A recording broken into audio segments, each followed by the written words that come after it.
What's up, Taiwan? Good evening. I'm Erika Liu with 10 minutes of news from here in Taiwan and around the world. A Mirage 2000 fighter jet that crashed in Taiwan on Monday is raising concerns about the functionality and effectiveness of some of the nation's military planes. The Mirage 2000 has been in service for more than 25 years, but as the country looks to bolster its defenses, there are calls to modernize Taiwan's Air Force. Jaime Ocon reports. Taiwan's Air Force loses another one of its fighter jets. On Monday, a Mirage 2000 fighter crashed in waters off the eastern coast of Taiwan after reporting a mechanical failure involving the engine. The plane was over 20 years old, raising questions as to whether they should be kept in service. 换项以后要不要性能提升，在研议当中，因为假如要提升的话，如果价格高于我们要采购其他的话，那我们当然会做一个衡量，来做一个选项。 The Mirage 2000 costs almost $28,000 per hour to operate, compared to roughly $10,000 per hour for an F-16. But military analysts say that the Mirage is integral to Taiwan's defense strategy. 幻象它采用是 RD1 雷达，我可以同时就是扫描大概64个目标，同时攻击其中4个。那最重要是在电站的部分，就是可以跟 F-16还有 IDF 形成另外一种组合，这样子的话，中共会更难反制。 In an effort to bolster its defense capabilities, Taiwan is retrofitting more than 140 F-16s into a more advanced F-16V variant and purchased an additional 66 from the U.S. The military is also updating reservist training to enhance their combat readiness, all in a concerted effort to keep China from increasing its pressure campaign against Taiwan and any attempt to exert its sovereignty over the island. Patrick Chen and Jaime Ocon for TaiwanPlus. The war in Ukraine has created a refugee crisis that gets bleaker by the day. But 3 weeks in, Western solidarity with Ukraine is holding firm. For its part, Ukraine is continuing to call for a no-fly zone over its territory, but it's backing down on joining NATO. John Van Trieste reports. More than 3 million in 3 weeks. The war in Ukraine has triggered a flood of refugees that's already dwarfed the wave that arrived in Europe in 2015. More Ukrainians, either unable or unwilling to leave their homeland, have also been displaced internally. Ukraine says that more than 20,000 civilians got out of the besieged city of Mariupol on Tuesday. Though there's no end in sight to the fighting, Western support for Ukraine is holding firm. In a show of solidarity, the prime ministers of Poland, the Czech Republic, and Slovenia made a long and dangerous journey by rail to the Ukrainian capital, Kyiv. We will never leave you alone. We will be with you, because we know that you are fighting not only for your homes, for your freedom, for your security, but also for ours. Explosions from nearby fighting were audible across the city as the three leaders met Tuesday with Ukrainian President Volodymyr Zelensky. Zelensky's efforts to drum up Western support for his country continued in the virtual realm too. Also on Tuesday, Zelensky got a standing ovation in Canada's Parliament after a speech in which he repeated his call for NATO to create a no-fly zone over Ukraine. Загиблих стає все більше і більше. 97 убитих дітей на сьогоднішній ранок. Знаменита CN Tower у Торонто.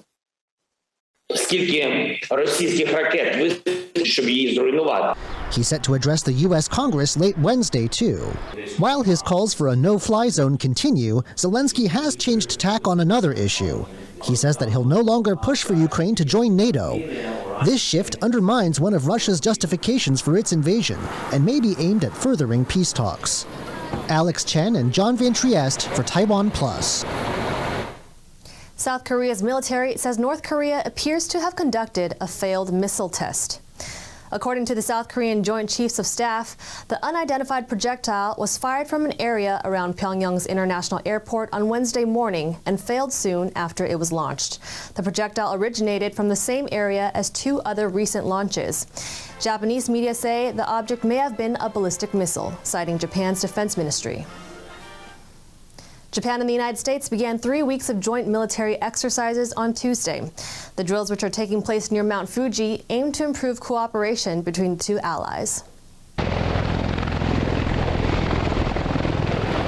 400 Japanese troops are taking part in the exercises alongside 600 U.S. Marines.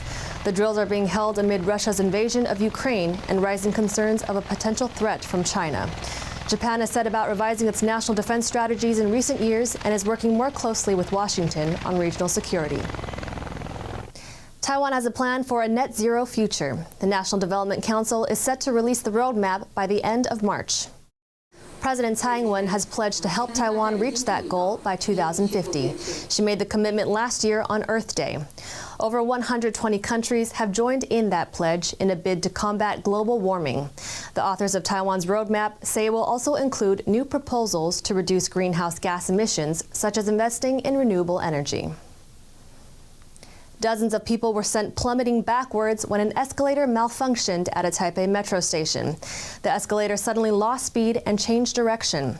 The Taipei Metro, which is owned by Taipei city government, has apologized for the incident at Xingpu Station. It said initial investigations have found the braking system was at fault. Louise Watt reports. Security camera footage at a Taipei metro station on Friday evening. Passengers are taking the escalator up when it suddenly stalls and changes direction at speed. Another camera angle shows people being thrown backwards into others below. 28 people ended up in a heap. 6 of them were injured. The company that runs Taipei Metro said it was very sorry for the incident. 这几位旅客受伤以及受影响的旅客在此深深致上我们的歉意。 The escalator has been in use since the year 2000 and regularly inspected and maintained.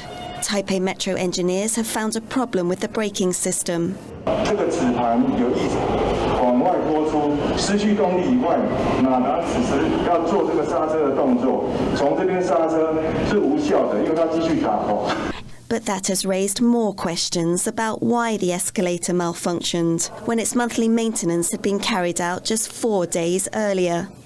A Taipei city councillor said that even an emergency braking system that was meant to kick in failed. 整个北捷现在的管理出了非常严重的问题，李文忠必须要对外道歉，而且必须要负责任下台。 Technical consultants are to help with investigating why the incident happened. The Taipei metro system has almost 250 escalators of the same type and nearly 1,200 escalators in total, which will all be inspected in the wake of this incident. Karma Xu and Louise Watt for TaiwanPlus. Taiwan is considering raising the price of electricity in response to a surge in global energy markets. The prices of coal, gas, and oil have jumped in recent weeks amid uncertainty caused by the conflict in Ukraine. Taiwan gets most of its energy by importing fossil fuels from overseas. But despite that, electricity rates in the country remain relatively cheap at 9.3 US cents per kilowatt hour. That's nearly half the global average. Economics Minister Wang Meihua says the government is still considering how to respond. 也有讨论到国际的原料的这个上涨的情形。 那当然也有讨论到国内的这个物价的波动的情形，那各方他们都相关的因素都会在讨论，那目前都还没有定案。 Taiwan's purple crow butterflies are making their way north for their annual migration. The butterflies head out from Kaohsiung in southern Taiwan, and their numbers spiked on Tuesday morning. The government closed off a southern stretch of National Freeway No. 3 in Yunlin County for several hours to help the migration. Nearly 700 purple crow butterflies were recorded passing over the highway each minute. A local butterfly preservation association says even more butterflies will fly north around the Tomb Sweeping Festival early next month. Thank you for watching What's Up Taiwan. I'm Erika Liu. Remember to download the TaiwanPlus app for more stories from Taiwan and around the world. Finally, we leave you with some images of trumpet trees blossoming in southern Taiwan. Take care and see you next time.